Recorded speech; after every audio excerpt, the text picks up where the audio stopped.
Reportedly low. This is the weird thing about cinematics. As me, Eric, and Bruce are covering so many movies each week, there are so many good movies that fall by the wayside. Whereas Eric can't see it, I can't see it. There's a couple movies. Look, I really wish I was able to see exactly like I wasn't able to finish Booger. I also was not able to watch. I feel like this is my type of film because I'm thinking Eric might like this movie called Dead Money. Centers on a pro poker hustler and his girlfriend.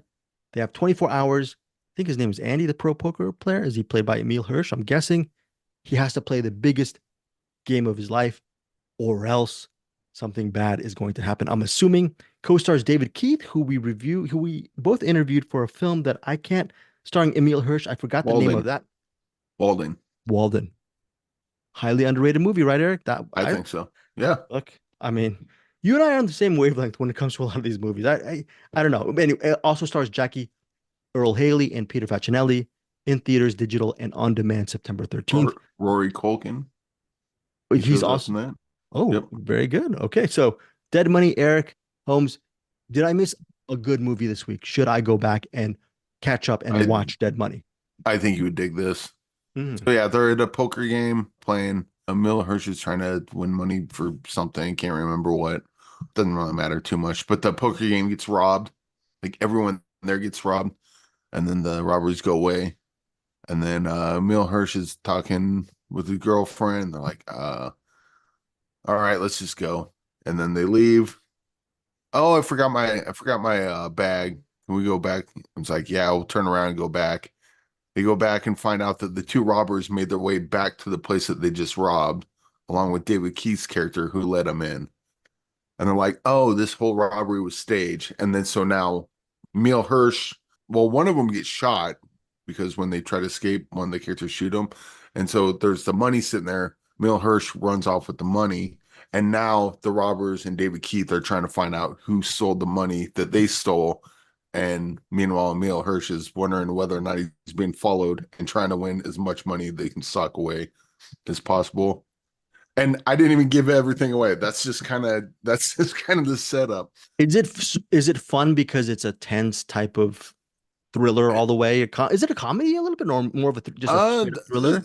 I wouldn't call it a comedy, but it's definitely lighthearted. And it's fun. Like all the poker scenes are pretty fun to watch. I will say that the characters in this make really bad decisions, like extremely bad decisions, but it doesn't feel like that's a problem with the writing. It feels like the writer just wrote stupid characters and we had to watch them do stupid things.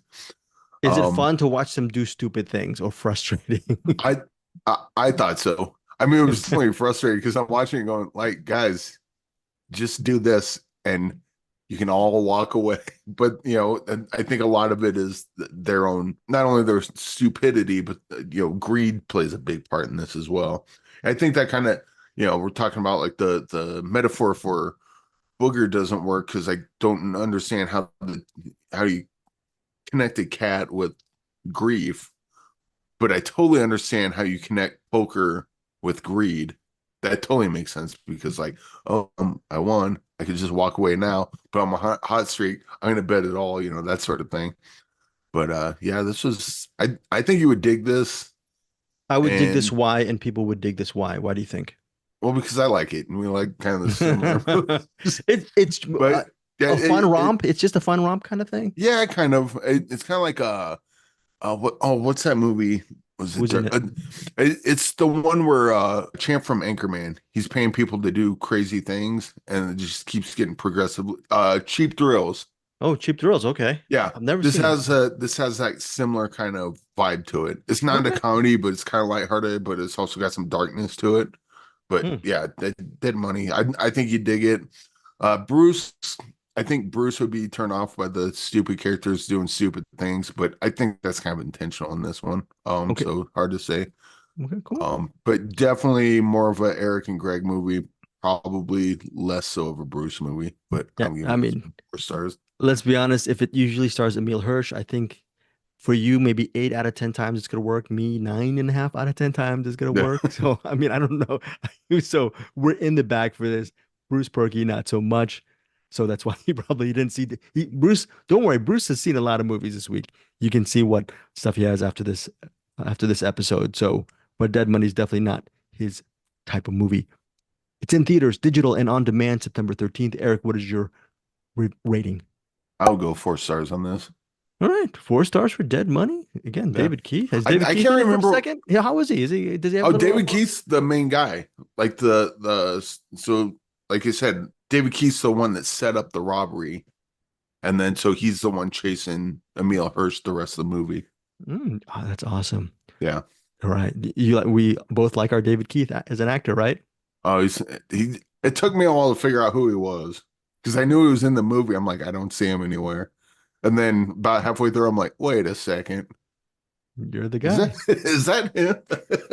Sure Yeah. enough, it was. You don't have time for this, Eric. You probably won't have time for this for a long time, but David Keith in White of the Eye.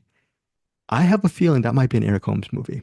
White of the Eye. You will never see David Keith the same way again after watching that movie. I believe that movie's out on Shout Factory. I'll check. Yeah. When is your birthday, Eric Holmes? I never. It's October 22nd. In Oh, fact, October 22nd.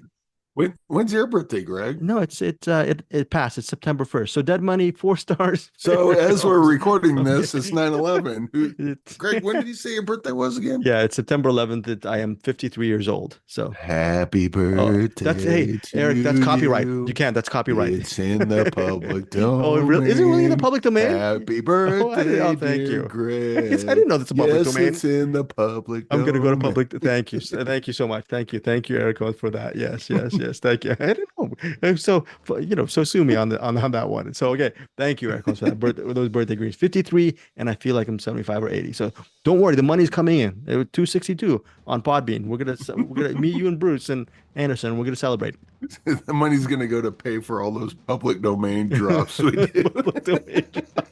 All right, so that is very again, listeners.